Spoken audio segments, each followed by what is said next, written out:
이야기는 지금 방금 말씀해 주셨던 대로 2019년도 한 해를 여러분들이 성경의 말씀을 속에 살아가면서 하느님의 진정한 뜻은 무엇인가 하는 것을 여러분들이 살아가는 한 해가 되었으면 좋겠다라는 그 바람으로서 말씀과 함께 사는 삶, 그래서 주제도 이번에는 바로 말씀이 사람이 되시어 우리 가운데 사셨다라는 요한복음 1장 14절. 그런데 결국은 요한복음 1장을 가지고 한번 우리가 이 대립시기에 말씀이 도대체 어떤 것일까, 그리고 어떠한 삶을 살아가는 것이 하나님께 합당한 삶일까 하는 것을 함께 생각해보는 시간을 가질 수 있도록 했으면 좋겠습니다. 특강을 하면서 저희 본당 자랑을 하면은 안 되지만 딱 한 가지, 제가 처음 본당을 가서 신천동 본당에 이건 참 잘하고 있다, 그래서 제가 칭찬을 많이 해주고 있는 것 중에 하나가 신천동 성당 사람들이 성경 공부를 참 많이 한다. 그래서 한 350여 명이 거의 그 성경 100주간, 성경 40주간, 그리고 또 그 매일 성경 읽기반, 그리고 성경 통독반, 그렇게 해서 그리고 매일 미사 묵상반, 이렇게 해서 5개의 반에 350여 명이 꾸준히 그렇게 성경을 읽고 있다는 그 사실 하나가 저는 가장 마음에 들었습니다. 그래서 그런 부분에 대한 건 제가 칭찬을 아끼지 않아요. 왜냐하면 여러분들도 이미 잘 알고 있다시피 하느님을 알려면 성경을 알아야 하기 때문이죠. 그래서 하느님을 성경을 읽지 않으면 하느님을 모르도록 한다 하고 이야기를 할 정도이니까. 왜냐하면 성경은 구약과 신약으로 구분되어 있지만 그 성경 안에는 삼위일체이신 하느님, 그 하느님을 전부 알려주고 있기 때문이에요. 그래서 구약 성경의 주인공은 항상 하느님 아버지, 성부께서 주인공입니다. 그러니까 구약 전체에서 예수님에 대한 이야기는 안 나와요. 가끔 성령은 소개되고 있죠. 그것 외에는 전부 하느님 아버지에 관한, 성부에 관한 말씀입니다. 그리고 사복음서, 이 복음서의 말씀은 주인공이 성자이십니다. 예수 그리스도에 관한 복음 이야기가 사복음서 전체죠. 거기에는 아버지에 대한 이야기는 안 나와요. 그러나 성령에 대한 이야기는 약간 또 소개가 되죠. 그리고 이제 서간편에 들어가면 사도행전부터 서간편까지, 그리고 묵시록까지의 모든 이야기는 바로 성령께서 교회를 세우셔서 그 교회 안에 살아가는 우리 신자들의 모습을 우리에게 들려주기 때문입니다. 그래서 성령에 대한 소개를 해주고 있죠.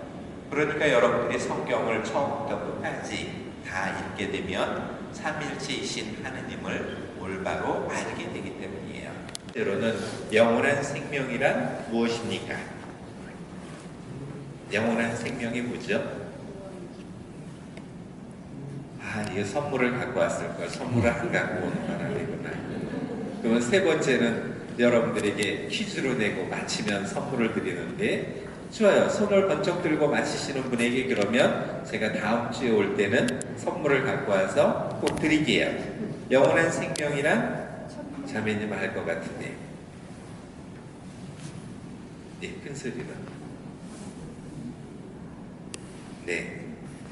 예, 얼굴에 보니까 저 알아요 라고 써 있어요. 그래서 제가 여쭤봤는데 정확히 알고 계세요. 영원한 생명이란 참 하느님을 알고 그분을 보내신 예수 그리스도를 아는 것입니다. 그러니까 영원한 생명이라는 것이 참 하느님을 알고 그분이 보내신 예수 그리스도를 아는 거다. 그래서 예수님께서는 나는 길이요 진리요 생명이다. 나를 통하지 않고는 아버지께 갈 수 없다. 왜? 아버지를 본 사람은 아무도 없기 때문에. 근데 성경을 통해서 보면 바로 보이니까.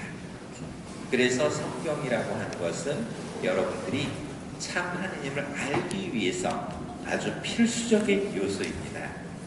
그래서 성경을 계속 읽는 것, 그것이 우리의 영원한 생명으로 인도하는 길이에요.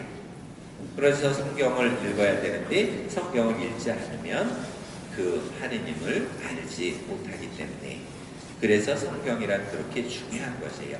여러분들이 세례를 받고 하느님의 자녀가 된 이유이기 때문이에요.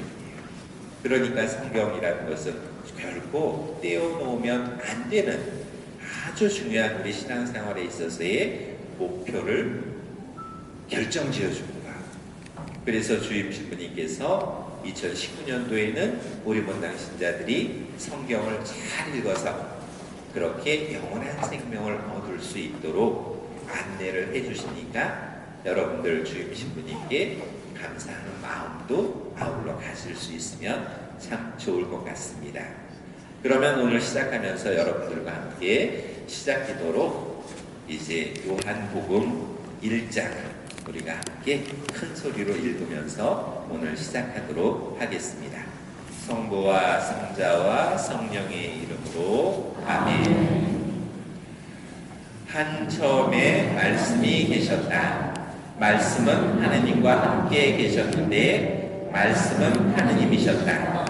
그분께서는 한 처음에 하느님과 함께 계셨다. 모든 것이 그분을 통하여 생겨났고 그분 없이 생겨난 것은 하나도 없다. 그분 안에 생명이 있었으니 그 생명은 사람들의 빛이었다. 그 빛이 어둠 속에서 비치고 있지만 어둠은 그를 깨닫지 못하였다. 모든 사람을 비추는 참 빛이 세상에 왔다. 그분께서 세상에 계셨고 세상이 그분을 통하여 생겨났지만 세상은 그분을 알아보지 못하였다. 그분께서 당신 땅에 오셨지만 그분의 백성은 그분을 맞아들이지 않았다. 그분께서는 당신을 받아들이는 이들, 당신의 이름으로 믿는 모든 이에게 하느님의 자녀가 되는 권한을 주셨다. 이들은 혈통이나 유교이나 남자의 욕망에서 난 것이 아니라 하느님에게서 난 사람들이다. 말씀이 사람이 되시어 우리 가운데 사셨다. 우리는 그분의 영광을 보았다. 은총과 진리가 충만하신 아버지의 외아드님 지닌 영광을 보았다. 그분은 충만하면서 우리 모두 은총의 은총을 받았다. 율법은 모세를 통하여 주어졌지만 은총과 진리는 예수 그리스도를 통하여 왔다. 아무도 하느님을 본 적이 없다. 아버지와 가장 가까우신 외아드님 하느님이신 그분께서 알려주셨다. 참 좋으신 주님, 오늘 저희들이 대림시기를 보내면서 당신께서 저희를 찾아와 주시고 저희에게 영원한 생명을 주시기 위한 당신의 그 빛으로 오시는 당신을 맞이하는 그러한 시간을 저희가 보내고 있습니다. 오늘 당신의 말씀을 통하여 당신께서 우리에게 주시고자 하는 그 은총을 가득히 받아 2019년도 한 해에도 당신과 함께 영원한 생명을 향하여 걷는 신앙의 여정 속에 저희들에게 은총과 사랑을 풍부하게 베풀어 주시어 저희가 당신께 더욱 다가갈 수 있는 한 해가 되도록 축복하여 주소서. 우리 주 그리스도를 통하여 비나이다. 아멘. 성부와 성자와 성령의 이름으로 아멘. 예, 여러분들이 요한복음 1장을 읽으면서 아야 정말 1장이 저런 말씀이었구나 하는 것을 새삼 이렇게 느끼게 돼요. 조금 전에 왜 말씀이 중요한가 하는 것에 대해서 여러분들에게 설명을 드렸는데 제 설명보다도 훨씬 명확하게 말씀이 얼마나 중요한 것인가 하는 것을 요한복음 1장은 너무나 명확하게 우리에게 알려주고 있어요. 그러니 저의 설명이 더 이상 필요도 없는 거예요. 그것을 조금 더 여러분들이 이해를 잘할 수 있도록 저는 다만 설명 한 가지만 덧붙이려고 하는 것이지 하느님의 말씀 그 자체가 우리가 곰곰이 읽고 또 읽으면 그것이 우리에게 다 다가오는 것이기 때문에 아무런 의구심이나 그런 것이 없이 명확해져요. 다시 한번 보면 한 처음에 말씀이 계셨다. 여러분들이 창세기 1장 1절에 보면 한 처음에 태초에 그러면서 시작이 돼요. 그러면서 하느님께서 세상 창조를 딱 하시는데 뭐라고 그러세요? 땅이 생겨라, 하늘이 생겨라, 말씀으로 다 세상을 창조하세요. 그리고는 사람을 보고는 진흙으로 사람을 만들어야 되겠다고 생각을 하고는 진흙으로 사람을 만들고 거기다 숨을 불어넣어서 생명을 넣어주시지요. 그러니까 하느님께서는 늘 말씀으로 이 세상 모든 것을 이루셨는데 그 말씀이 결국은 우리 인간에 대한 구원의 말씀도 해주셔요. 그리고는 그 구원의 약속을 이루시기 위해서 그 말씀을 세상에 보내시는 것이죠. 그래서 그 말씀이 바로 말씀은 하느님과 함께 계셨는데 말씀은 하느님이셨다. 바로 그 말씀이 하느님이셨다라고 이야기를 하고 있죠. 그분께서는 한 처음에 하느님과 함께 계셨다. 그래서 세례자 요한이 그분은 오늘 여러분들 복음 잘 읽으셨죠? 세례자 요한이 그분은 나보다 훨씬 앞서신 분이다. 그래서 나는 감히 허리를 굽혀서 그분의 신발끈을 풀어드릴 자격조차 없다. 나보다 훨씬 이전에 있었던 하느님이시기 때문이에요. 그러니까 요한은 그것을 금방 알아본 것이죠. 그래서 요한은 구약의 마지막 예언자라고 우리가 이야기하는 그대로입니다. 그러니까 태초부터 계셨기 때문에 나보다 훨씬 앞서신 그분을 다만 내가 그분이 오시는 길을 평탄하게 내기 위해서 내가 여기에 있는 것이다. 그 길을 내는 것은 먼저 우리의 마음의 회개의 세례를 받음으로 그분이 곧게 오실 수 있도록 높은 산, 우리의 교만함을 깎아내고 그 다음에 깊은 골짜기, 우리가 살아오면서 수많은 상처들을 메워주고 그리고 이 모나고 굽이굽이친 길을 똑바로 내어서 그분이 우리에게 다가오도록 준비하자 하고 여러분들을 초대하잖아요. 그러면 이미 거기에서 우리를 구원해주시고 생명을 주러 오시는 하느님을 맞이하기 위해서 우리의 마음을, 우리의 영혼을 잘 이렇게 준비해야 되겠구나 하는 것을 우리에게 딱 한마디로 일러주시는 거죠. 그러니까 결국 그분인데 모든 것이 그분을 통하여 생겨났고 그분 없이 생겨난 것은 하나도 없다. 그러니까 여러분들도 생겨난 것이 바로 하느님을 닮아서 하느님의 자녀로 이 세상에 태어난 거예요. 그것은 하느님과의 사랑의 완전한 친교를 이루기 위해서 하느님께서 우리 인간을 당신의 모습대로 만드신 거죠. 바로 그러한 이야기들을 분명히 해주고 그분 안에 생명이 있었으니 그 생명은 사람들의 빛이었다. 그래서 바로 여기에 이렇게 대립초를 우리가 하나씩 하면서 그 빛이 다가오는 그 생명의 빛이 다가오는 것을 이렇게 표시하죠. 그 사랑은 요 시작과 끝이 없이 영원한 대립판으로 표시를 하는 것입니다. 그래서 원인 것이죠. 여러분들이 결혼식을 할 때 제일 많이 예물로 하는 것이 반지예요. 왜 반지를 하죠? 그건 여러분들이 너무 잘 알죠. 왜 반지를 하시나요? 결혼 안 하셔서 몰라요. 반지는 끊기는 것이 없어요. 원이잖아요. 그래서 영원한 사랑의 약속이다. 그래서 우리가 죽을 때까지 죽어서도 아니 다시 태어나도 그런데 내가 다시 태어나도 당신만을 사랑하겠다 라는 고백을 여러분들은 얼마나 하실 수 있을까? 내가 태어나면 왜 당신하고 결혼해? 미쳤어요? 우리 특히 자매님들이 그런 말씀을 많이 하신대요. 근데 남성들은 그래도 나 꼭 받아줘 이렇게 이야기하시는 분들이 좀 많대요. 여러분들도 그래요? 아무도 고개 끄덕거리는 사람이 없는 거 보니까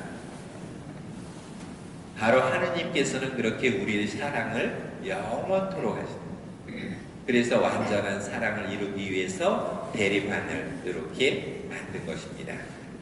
그래서 영원한 사랑을 받는 우리는 행복할 수밖에 없어요. 행복해져라 행복해져라 하는 것이 아니라 이미 행복한 사람들인 거예요. 그런데 우리가 살아가면서 행복하다라고 느끼는 것보다는 훨씬 많이 내가 행복한 것 같지가 않아 이렇게 생각하는 경우가 훨씬 많지요. 그런데 신앙이라는 것은 우리가 매 순간 행복하고 기쁘다는 것을 깨닫게 해줍니다. 왜? 나는 사랑받아 마땅한 존재이기 때문에.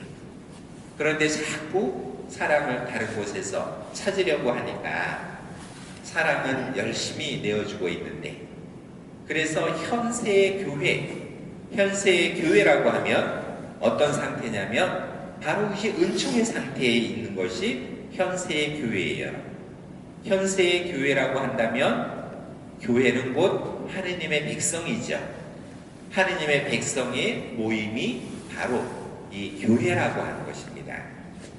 그래서 영어로는 처치라고 이야기하는 그것은 바로 이 회당, 성당을 얘기해요. 그래서 라틴어로 에클레시아라고 이야기하는 것은 바로 교회, 하느님의 백성의 모임, 그것을 이야기하기 때문에 바로 여러분 한 사람 한 사람들이 모여서 이룬 것이 교회이죠. 교회의 가장 기초적인 것, 세포인 교회는 바로 두 사람이잖아요. 혼자서는 교회라고 말할 수 없잖아요. 하느님의 자녀이지. 그런데 둘이 딱 모이면 그게 교회가 시작이 돼요. 가장 흔하게 우리가 얘기하는 세포는 바로 부부예요. 부부가 함께 한 신앙을 갖게 되었을 때 그것이 교회. 그리고 사랑의 열매인 자녀가 딱 모이면 가정교회. 그래서 가정교회가 가장 기초적인 교회 공동체다. 여러분들이 그래서 바로 내년도 사목교서의 제목이 뭐예요? 선교의 사명을 완수하는 못자리인 가정교회. 그래서 그 가정교회 안에서 무엇을 느껴야 된다고 그래요? 우리 교구장님께서 바로 자비하신 하느님의 사랑을 느껴야 된다.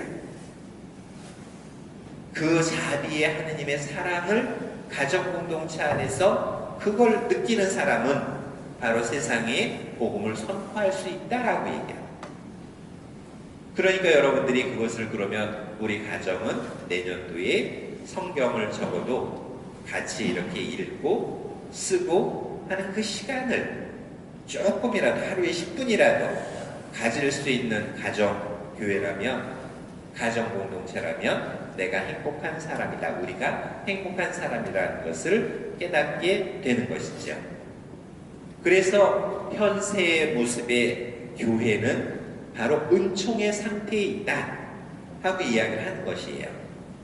그러면 내세의 교회, 새말에 완성되는 교회는 어떤 모습일까? 그것은 영광의 모습입니다. 왜 영광의 모습일까? 하느님 나라의 완성을 통해서 하느님과 함께 완전한 친교를 이루기 때문이에요. 하느님을 직접 볼 수 있기 때문에. 그래서 영광의 관을 쓴다. 여러분들 오늘 일독서 한번 기억해 보세요. 일독서 여러분들 기억하시나요? 영광의 노래를 부르리라. 영광과 찬양의 노래를 부르리라. 영광의 월계관을 씌워주리라. 그 이야기를 함으로 해서 바로 다가올 우리에게 완성될 그 하느님 나라의 교회는 바로 영광스러운 승리의 하느님 나라의 완성이다. 이걸 미리 보여줍니다. 그러니까 여러분들이 은총의 상태이기 때문에 은총을 받고 싶으면 여러분들은 어떻게 해야 돼요? 손만 뻗으면 은총이 있어요. 은총의 상태니까. 그런데 여러분들 은총 달라고 다 기도하잖아요. 은총은 비처럼 내리고 있어요. 여러분들에게. 교회 공동체니까. 그런데 그것을 볼 수 있어야 되는데 그걸 보려면 성경에 들어있다. 그걸 봐야 되니까. 그래서 그 다음에 보면은 그분 안에 생명이 있었으니 그 생명은 사람들의 빛이었다. 그것이 쫙 은총이 비치고 있고, 그래서 비치고 있는데 그 빛이 어둠 속에서 비치고 있지만 어둠은 그를 깨닫지 못하였다. 도대체 뭐 때문에 깨닫지 못할까? 그 다음에 모든 사람을 비추는 참빛이 세상에 왔다. 그래서 와 계셔요. 이미 2000년대 우리를 2000년 전에 구원하러 와 계셨어요. 그리고 지금도 교회 안에 우리가 그분을 다시 좀 제대로 보자. 그분의 대림 시기를 또 보내면서 우리의 현현 속에 오시는 그분을 만나는 거잖아요. 그러니까 근데 그분께서 세상에 계셨고 지금 계시고 계시잖아요. 그리고 그분을 통하여 생겨났지만 세상은 그분을 알아보지 못하였다. 여러분들도 지금 제발 좀 하느님을 보여주세요. 기도할 때 여러분들이 기도하면서 왜 응답을 저희가 안 해주십니까? 정말 답답해서 미치겠다. 간절히 내가 기도를 하는데 왜 그분은 내 기도를 안 들어주실까? 그분의 음성은 어디에서 들려올까? 왜 그분의 음성은 나는 듣지 못할까? 그분의 음성을 들으려면 여러분들이 성경을 읽으면 그 속에 그분의 음성이죠. 그분이 말씀이셨습니다. 그 다음에 그분께서 당신 땅에 오셨지만 그분의 백성은 그분을 맞아들이지 않았다. 그분께서는 당신을 받아들인 이들, 당신의 이름을 믿는 모든 이에게 하느님의 자녀가 되는 특권을 주셨다. 이들은 이름을 혈통이나 유격이나 남자의 욕망에서 난 것이 아니라 하느님에게서 난 사람들이다. 여러분들은 하느님에게서 난 사람들이에요. 그러니까 여러분들은 얼마나 존귀한 존재이고 거룩한 존재인가. 오늘이 무슨 주일이에요? 인권주일이에요. 교회에서 왜 인권을 강조해요? 하느님의 모습을 닮은 거룩한 존재이기 때문이에요. 하느님의 자녀이기 때문에. 그래서 인간은 누구도 인간다운 삶을 살아갈 권리를 가졌는데 그 권리를 침해받을 사람은 아무도 없어야 된다. 하느님께서 우리 인간을 그렇게 존귀하게 만들었다.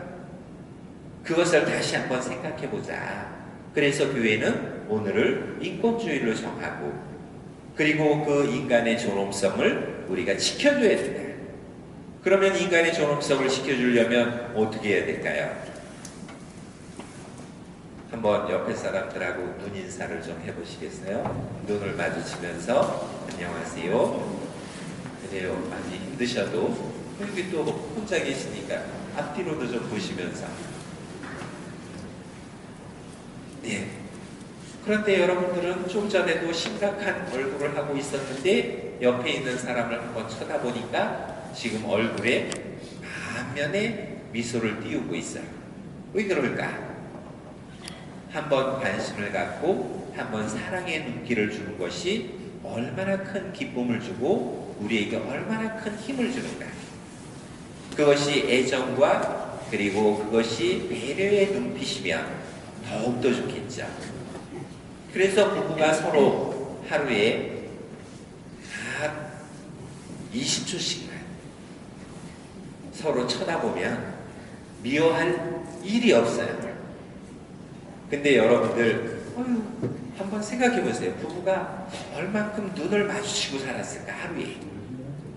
아니 하루가 아니라 여러분들 평생 살아오면서 정말 눈을 딱 마주치고 그 다음에 존중하는 마음의 눈빛으로 사랑하는 눈빛으로 쳐다본 적이 얼마나 있을까? 여러분들 하루 살면서 눈빛 안 마주치는 게 훨씬 많아요. 그냥 말은 하고 있고 밥은 먹고 있고 그런데 순식간에 눈 딱 마주치면 눈 싹 다른 데로 돌려요. 잠시 그 10초, 20초 딱 쳐다보면 마음이 보여요. 얼만큼 힘들었는지, 얼만큼 외로운지, 그 다음에 얼만큼 기쁜지, 얼만큼 행복한지. 그거 하나로 모든 것을 이야기할 수도 있어요. 자녀들 가만히, 자녀가 너무 사랑스러우면 그렇게 손을 잡고 눈을 마주쳐요. 그런데 왜 부부가 또 자녀가 다 크면 그렇게 눈 마주침을 잘 안 할까? 그래서 여러분들이 성경 읽기와 함께 기도하는 그러한 시간을 가질 때 기도는 짧게, 그러나 가족들 간에 서로 눈을 바라보기, 이것을 오래 하면은 또 쑥스럽잖아요. 그렇죠? 오래 쳐다보면 눈싸움하게 되니까. 그러니까 오래는 말고라도 딱 하루에 10초나 20초씩 서로 눈을 바라보기, 이런 것들을 하게 되는 것, 이게 영적 나눔의 가장 큰 거예요. 그리고 그것이 바로 우리의 인권을 사랑하고 존중해 주는 거예요. 그러면 그 다음엔 미워할 일이 없게 된다. 눈을 자주자주 마주쳐라. 눈은 그래서 마음의 창이라고 얘기를 하는 거예요. 그래서 그렇게 하느님에게서 난 사람들이기 때문에 그 안에 존귀함과 존엄함이 있어서 그것을 서로 지켜주는 데 있다. 그래서 우리나라 부부들 이 앙케이트 조사를 해보면 제일 바라는 것이 무엇이냐? 그러면 부인들께서 영순위로 꼽는 것, 남편이 저를 존중해 주었으면 좋겠어요. 그 다음에 남편들이 영순위로 꼽는 것, 그 똑같아요. 아내가 나를 존중해 주었으면. 그것이 왜 영순위로 매년 조사를 해보면 영순위일까? 여러분들이 함께 곁에 있어서 공기가 너무 많아서 공기의 고마움을 모르듯이 함께 살아가다가 보니까 그걸 잊어버렸어요. 그래서 함부로 대하기 시작하고 함부로 말해요. 거기에서부터 오는 그 마음의 상처들이 너무 깊어서 내가 다시 태어나도 당신하고는 안 살아. 이런 고백이 많아진다는 것이죠. 그래서 바로 그러한 모습처럼 우리가 하느님에게서 난 사람으로서 서로 존중해주고 배려한다는 의미로 하루에 한 번씩 10초씩 엄마가 옆에 있으니까 엄마 옆에 낫지요. 엄마가 옆에 있으니까 좋아요. 어느 때가 제일 좋아요? 지금요? 지금 계속 엄마를 보면서 좀 전까지만 해도 고개를 숙이고 괴로워하더니, 근데 엄마가 조금 전에 서로 눈을 마주보라고 그랬더니 지금 아까의 모습과는 너무 달라요. 아까는 정말 괴로워서 어쩔 줄을 몰라 해서 고개를 숙이고 그러고 있더니 함께 눈을 마주친 그 순간부터 지금까지 너무 좋아서 얼굴이 그냥 막 해바라기에 해바라기. 그래서 그 모습을 보면 너무나 예쁘잖아요. 왜 예쁘다고 하는 것이 바로 그러한 모습이에요. 그 예쁘게 만들어주는 것도 여러분들이 곁에 있는 사람들이고 가족들이고, 그 다음에 그 사람이 그렇게 예쁘지 않게 보이는 것도 가족들에서부터 시작이 돼요. 그래서 하느님께서 난 우리는 서로에게 그러한 사랑의 모습과 존중의 모습, 배려의 모습, 이런 것들이 우리에게는 영적 나눔에서의 가장 큰 힘과 은총이다. 그 은총이라는 것이 여러분들이 하느님께서 뭘 딱 주셔야 되고 하느님이 딱 나타나셔야 되는 게 아니에요. 일상에 아주 소소한 거지만 그것을 실천하느냐 하지 않느냐에 따라서 그 다음에 그것이 우리 기쁨과 행복을 가져다 줄 수 있는 은총이다. 그것을 알아볼 수 있는 눈이 돼야 되는데 알아보지 못했다. 그래서 이제 그런 부분대로 말씀의 사람이 되시어 우리 가운데 사셨다. 우리는 그분의 영광을 보았다.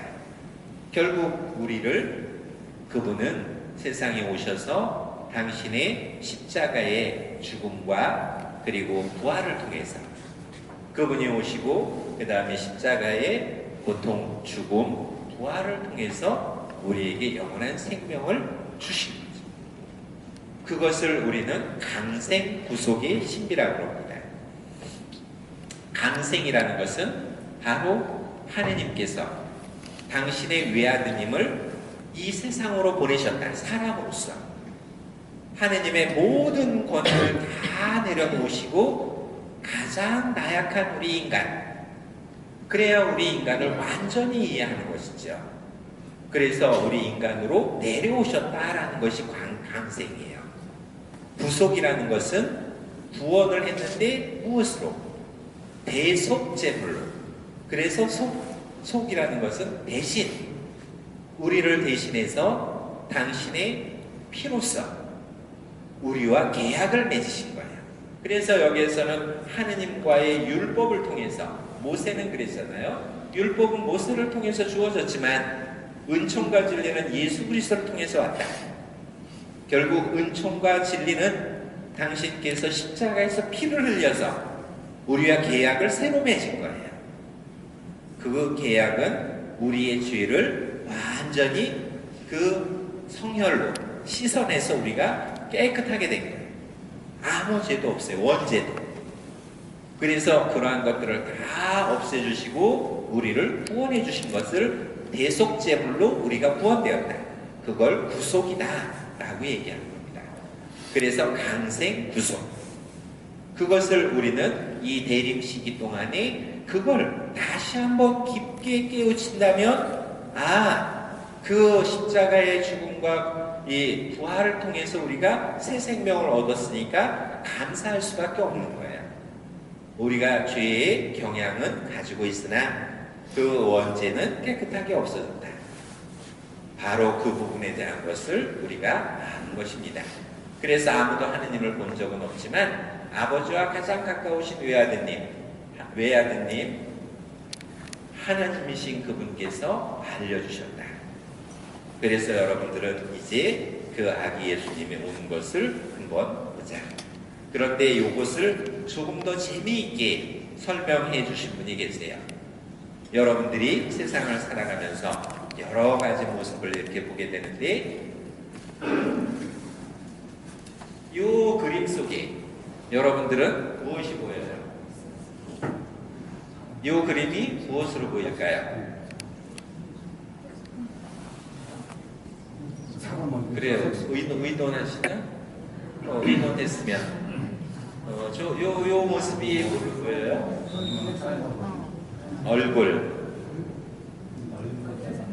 얼굴이나 색소폰 부는 사람. 요 검정색으로만 쫓아가면 색소폰 부는 사람이고, 그 다음에 여기 눈과 코와 입을 보면 예쁜 아가씨의 모습. 그쵸? 그렇게 보입니다. 그러면 우리 선생님께서는 요거는 어떻게 보시나요? 외투로 입은 여기에 눈썹이 있고 이렇게 턱선이 있고 목이 있고, 그 다음에 여기 모자를 잘 쓰고 머리가 나온 예쁜 아가씨의 모습. 그 다음에 또 뭐가 보일까요? 네, 크게. 코가 큰 할머니의 모습. 여기가 코죠, 길게. 그 다음에 여기 입이죠. 그 다음 턱이 이렇게 있어요. 그 다음에 눈이 이렇게 두 개가 있고, 그렇게 보면 여기에 북실북실 머리가 있고 두 번을 둘러섰죠. 그렇게 보면 또 할머니가 보여요. 그래서 이렇게 보는 모습은 여러분들이 저거 할머니의 모습이에요 이렇게 얘기해도 틀린 게 아니고, 그 다음에 아가씨의 모습이에요, 틀린 게 아니에요. 근데 자기가 본 것만 계속 우겨봐요. 근데 보이는 것에 따라서 분명히 그렇게도 보는데, 이것도 색소폰 부는 사람이야 라고 자기만 그걸 계속 주장해. 아니야, 이거 색소폰 부는 거예요. 근데 어느 사람 아니에요, 예쁜 얼굴이 있어요. 여기 아니야 계속. 그러면 나중에 그거 가지고 싸움이 되죠. 싸움거리가 아닌데, 각자가 보고 싶은 대로 보는 것뿐인데. 그리고 하느님에 대해서, 예수님에 대해서도 이렇게 보면 세 모습이 있어요. 어떤 분에게는 정말 우리를 위해서 저렇게 고통을 받으시고 가시관을 쓰시고 피땀이 뚝뚝뚝뚝 떨어지도록 고통스러운 바로 그 예수님의 모습을 떠올린가 하면 심판의 하느님의 모습으로, 두려운 모습으로 우리에게 다가오기도 해요. 그런가 하면 어떤 사람에게는 아이들과 너무나 장난스럽게 우리 목사 친구는 이런 예수님을 바라겠죠. 그래요? 우리 무서운 심판이기보다는, 그런데 이것도 자신의 현재의 삶 속에 여러분들이 어떤 처지에 놓여 있는가 하는 것에 따라서 달라요. 그 다음에 여러분들이 살아온 배경이나 환경에 따라서 또 바라보는 게 달라요. 부모님께 아니면 아버지께 혼나서 무섭게 그 가정을 자라온 사람들은 하느님께서도 무서우신 심판관의 모습으로 다가와요. 그런가 하면 나의 삶이 늘 찌들리고 힘들고 고통스러운 삶을 살아왔던 분은 예수님을 떠올리기만 하면 저렇게 피땀 흘리시고 고통스러운 자신의 삶의 모습을 보게 되는 것입니다. 그래서 그런 모습대로 본다면 바로 서로 다르게 보는 것은 틀린 게 아니죠. 다른 것뿐이에요. 나의 삶이 달랐으니까. 그리고 무엇 때문에 다르게 보이는 걸까? 개인의 선천적인 특성도 있을 거예요. 그 다음에 어떤 사람에게는 그것이 바로 어떠한 배경이 될 수도 있어요. 그리고 어떠한 환경에 따라서 달라요. 그 다음에 내가 어느 분야에서 공부를 했느냐의 배움 등 이런 모든 것들에 의해서 내가 형성이 돼요. 형성이 되면서 동시에 여기에서 개인의 신념이나 가치나 철학이 형성이 돼요. 누구에게나 다 있는 거예요. 단지 그것이 내가 어떠한 신념을 가지고 있고 어떠한 가치를 가지고 있고 어떠한 철학을 가지고 있는지 내가 그것을 한마디로 말하지 못할 뿐이지, 누구나가 다 자기의 신념과 가치와 철학이 있어요. 그것에 의해서 모든 것을 판단하고 바라보고 행동을 해요. 그러니까 다를 수밖에. 그리고 나서 또 하나는 여러분들이 오감을 통해서도 달라요. 오감을 통해서도 다른데 우리 두 모녀가 이렇게 사이좋게 있으니까 혹시 오감 중에 뭐가 더 발전했는지 알 수 있나요? 촉감? 어머니는? 후감? 그러면 후각이나 미각은 합쳐서 우리가 사고형이라고 말할 수 있어요. 예를 들어서 지금 예를 듣는 거예요. 제가 검사지는 가지고 있지만 오늘은 검사는 하지 않을게요. 그냥 예를 들어서 하는 말인데, 그러면 우리 따님은 아까 무슨 촉각, 그 다음에 사고형, 촉각형, 사고형이에요. 예를 들면 여러분들도 시각이 더 발달한 사람, 청각이 발달한 사람, 내가 청각이 발달했나? 그런 사람들은 지금 제 목소리가 귀에 쏙쏙 들어와요. 왜냐하면 제 목소리가 달콤하고 좋기 때문이에요. 그래서 그것을 좋아하시는 분들은 청각형이다. 그 다음에 신부님 참 논리적으로 말을 잘한다 하고 느끼시는 사람들은 지금 사고형인 거예요. 그 다음에 옆에 있는 사람 딱 붙어서 누가 붙어 있는지는 잘 모르겠어요. 근데 아마 따님이 청각형이라고 그랬으니까 옆으로 다가갔을 것 같아요. 만약에 그렇다면. 그 다음에 또 예를 들어서 이 시각이 발달한 사람, 청각이 발달한 사람, 이렇게 촉각이 발달한 사람, 그 다음에 아까 후각이나 미각 다 합쳐서 사고형이다 이랬을 때 상대방을 이해하고 있으면 상대방을 배려하는 모습으로 다가가면 되는데, 우리는 항상 우리의 방식대로 대해요. 그래서 우리 따님이 지금 현재 기분이 되게 좋아요.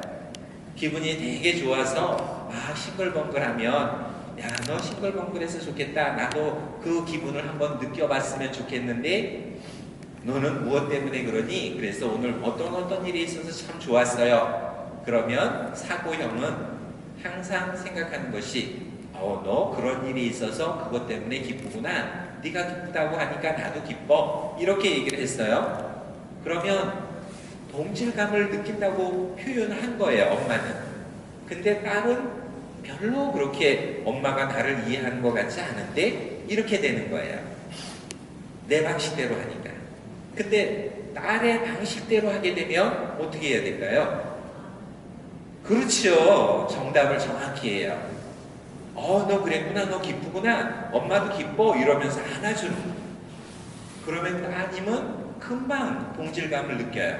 엄마가 진짜 나 때문에 기뻐하는구나, 이걸 금방 느낄 수가 있어요.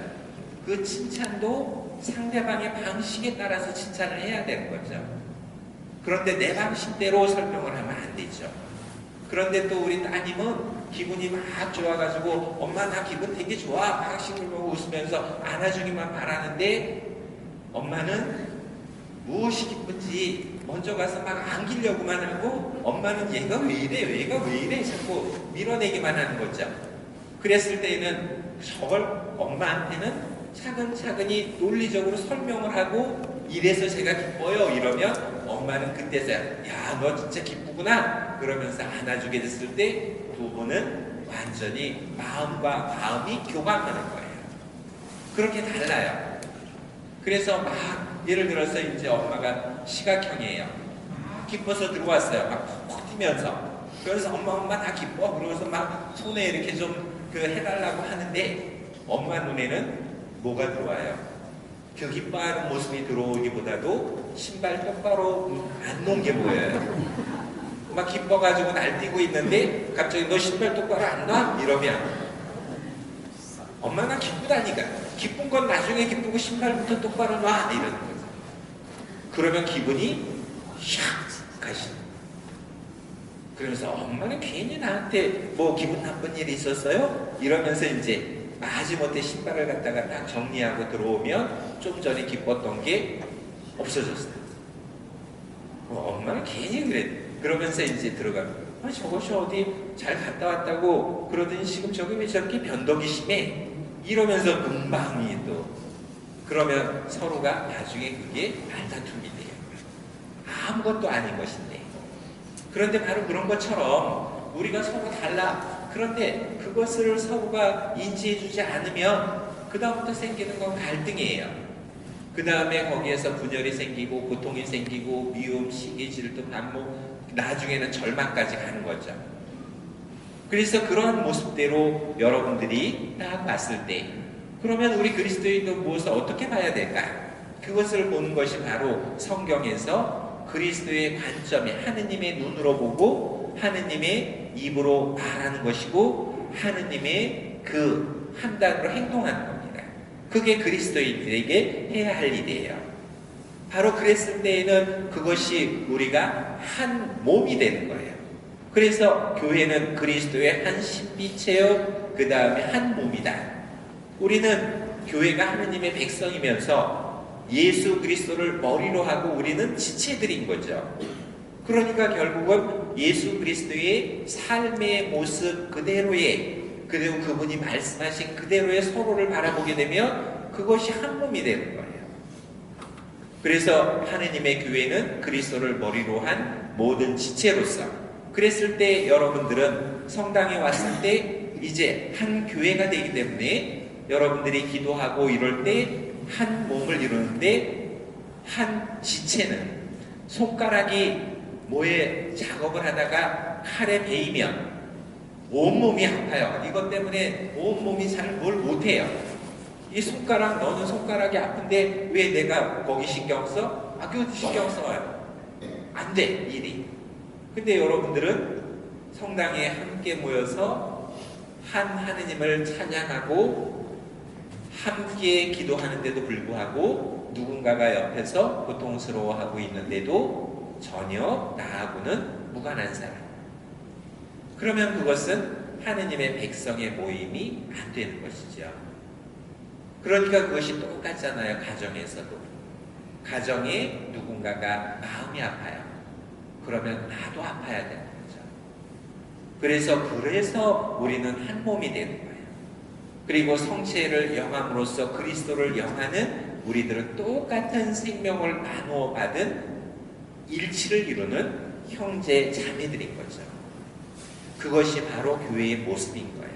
그래서 하느님과의 일치를 이루고 우리가 형제 자매와의 일치를 이루는 것, 그러한 삶을 살아가는 것이 교회의 모습이고, 결국은 그 완전한 친교를 이루기 위해서 하느님께서는 우리에게 오신 것이고, 구약에서부터 묵시록까지의 이야기가 그 이야기를 우리에게 해주는 겁니다.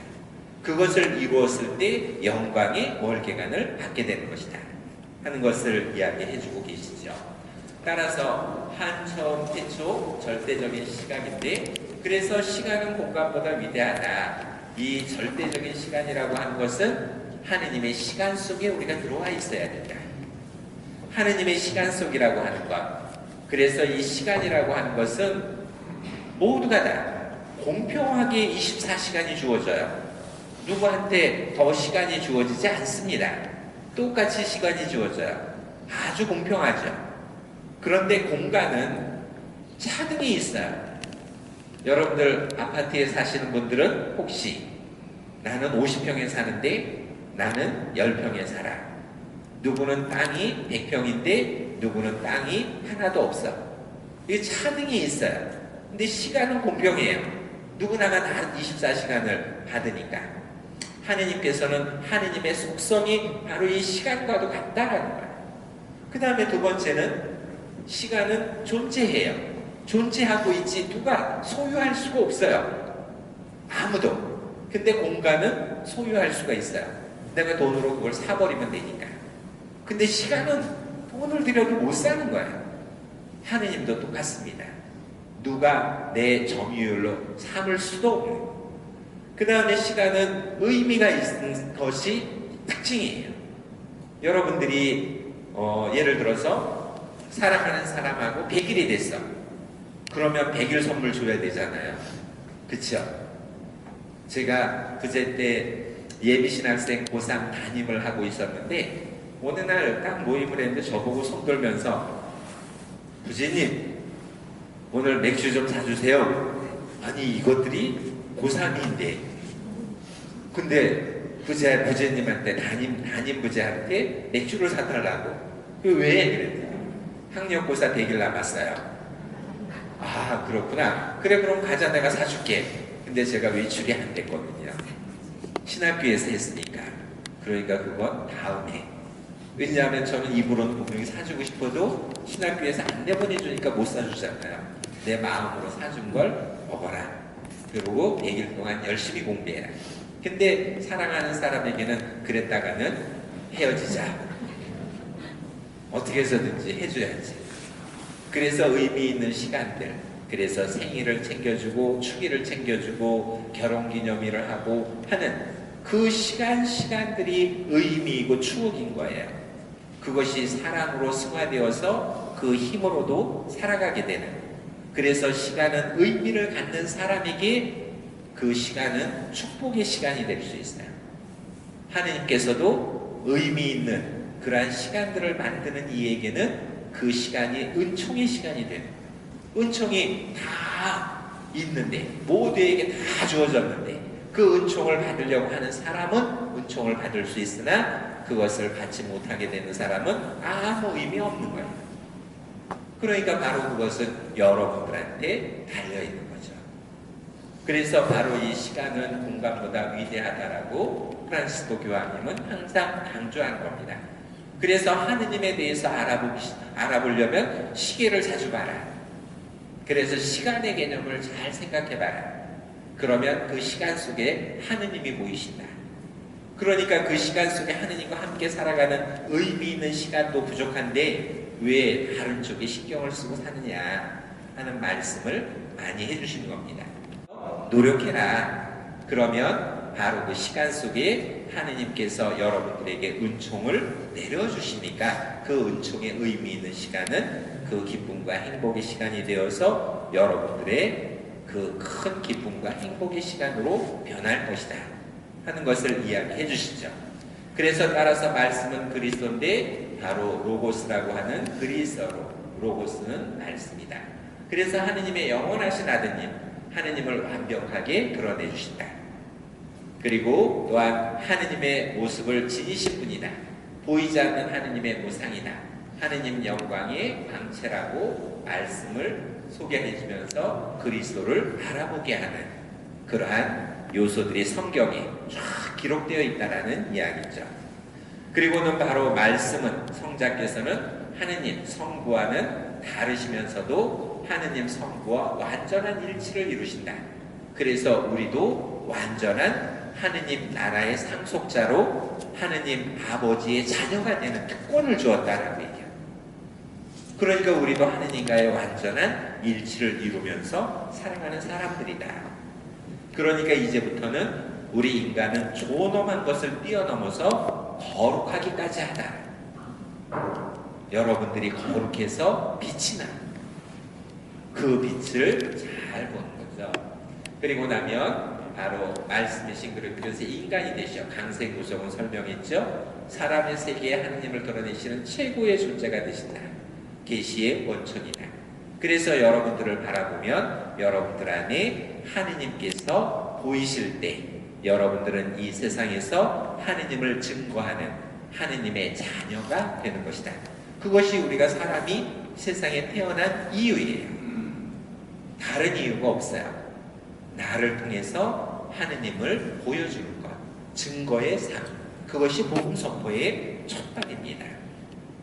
그러니까 여러분들이 얼마나 거룩하고 존엄한 존재인가 스스로를 잘 관리하고 스스로가 그러한 품위 있게 살아가게 됐을 때 의미 있는 시간이 되어서 하느님과 함께 사는 삶이 된다 하는 것을 우리에게 일러주게 되죠. 따라서 하느님 성부는 창조주시죠. 하느님께서 한 처음에 말씀으로 성자는 구세주죠. 세상을 창조하시고 인간을 당신 모습대로 지으셨다. 인간을 지으신 목적은 하느님과의 완전한 사랑의 친교를 이루기 위해서이다. 그러니까 여러분들에게 나는 왜 이렇게 못 살아? 나는 왜 이렇게 힘들어? 이런 걸 주기 위해서가 아니라 여러분들이 하느님과 함께하는 시간이기 때문에 의미가 있고 하느님과 함께 살아가는 시간이기 때문에 행복하고 기쁜 것이고 그것이 곧 구원의 기쁨이다. 그것을 우리가 깨닫게 하는 것이 바로 이 대림 시기에 우리가 묵상을 해야 하는 시간. 그래서 긍정적으로 완전한 여러분들이 회개라고 하는 것, 그것은 소극적으로는 우리가 잘못한 것을 성찰하고 반성하는 것이지만 적극적인 의미에서는 그것의 기쁨을 다시 되찾는 것이다. 그것이 바로 완전한 회개의 모습인 거예요. 그래서 단순히 내가 잘못한 것만 반성한다고 해서 그것으로 끝나는 것은 아니다. 그것을 뛰어넘는 완전한 긍정적인 회개의 모습은 기쁨을 되찾아가는 것이다. 그래서 그러한 모습을 우리가 준비하고 살아가기 위해서 우리가 내림 시기를 보내고 있고, 그리고 그것에 참된 진리를 깨닫기 위해서 성경을 우리가 읽을 때 바로 이러한 하느님께서 우리에게 참된 기쁨의 그 길을 인도해 주시는 것이다. 그리고 하느님과 함께 사는 모습을 우리가 보게 된다. 그래서 오늘은 여기까지.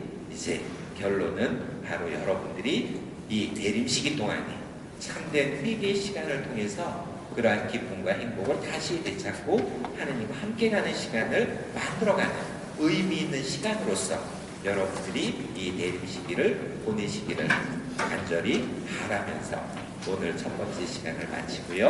다음 시간에는 좀 더 깊게 들어가서 이제 구체적으로 지금은 이제 우리가 적극적인 회개라고 했으니까 그 다음에는 은총과 그 다음에 영광의 시간이라는 것이 무엇일까, 그리고 그것은 어떻게 하면 만들어갈까 하는 것에 대한 이야기를 다음 주에 여러분과 함께 나누도록 하겠습니다. 오늘 날씨도 추운데 함께 들어주신 여러분 진심으로 감사드리고 내림시기 잘 보내셔서 성탄의 아기 예수님의 은총이 여러분들에게 비처럼 많이 내리기를 저도 기도하겠습니다. 그러면 끝으로 여러분들에게 강복을 드리고 이 시간을 마치도록 하겠습니다. 모두 일어나 주시고요. 성부와 성자와 성령의 이름으로 아멘. 주님께서 여러분과 함께 권세지 영광께 전능하신 천주 성부와 성자와 성령께서는 여기 모인 모든 이에게 강복하시고 그 가정에도 축복하여 주소서. 우리 주 그리스도를 통하여 비나이다. 아멘. 성부와 성자와 성령의 이름으로 아멘. 안녕히 돌아가십시오.